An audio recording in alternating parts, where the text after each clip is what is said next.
ऐसी माता की होती है तो माता की कृपा में हम सबका जीवन सुखी हो।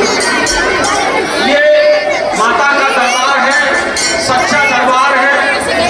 और देवी मैया के दरबार में जो भी अपनी मुराद लेकर आता है और इस पवित्र स्थान पर जहाँ संत परामर्श की धरती हो, वहाँ पर माता के दरबार में जो भी हमारे भक्तगण देवी और सज्जन यहाँ उपस्थित हैं, उनकी मनोकामना अवश्य पूर्ण होगी।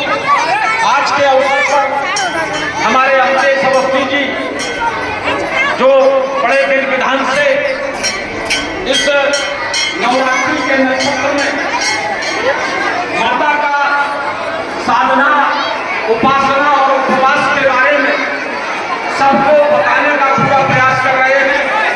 इस अवसर पर मेरे प्रिय ऋषि शुक्ला जी, प्रिय रामू मिश्रा जी, छोटे मिश्रा जी, पारस पांडे जी और हमारे श्रीवास्तव जी और इस परामर्श समिति के सभी भक्तगण, हमारे पूरे पूर्वाई जी, सभी भक्तगण लगातार मैं देखता हूँ कि बाबा परामर्श के मंदिर पर आध्यात्मिक, सामाजिक और रचनात्मक कार्यक्रमों की श्रृंखला जारी रहती है। इसका मतलब है कि केवल कि हमारे जो देवी और सज्जन हैं उनका कहीं ना कहीं आध्यात्मिक प्रेम है, उनका कहीं ना कहीं माता के चरणों में प्रेम है।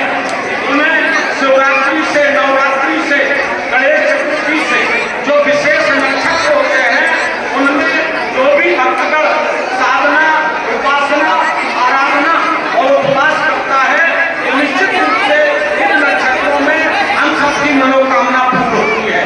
और आज हमारी नवरात्रि है और नवरात्रि में यही माता शक्ति है।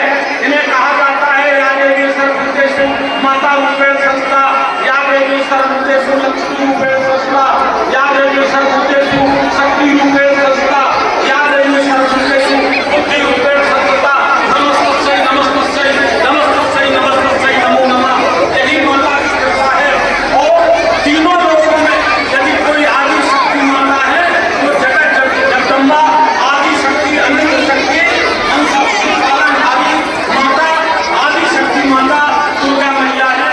क्योंकि तीनों लोगों में तो कोई देवता काम नहीं कर पाए थे, तो माता ने शेर की सवारी पर आकर शंख पुष्प लेकर, धनुष बाण लेकर और हाथ में त्रिशूल लेकर के और आकर के महिषासुर का वध किया, कैटव और मधु का वध किया, दुर्गम का वध किया और इनका सब राक्षसों का उनका संहार किया।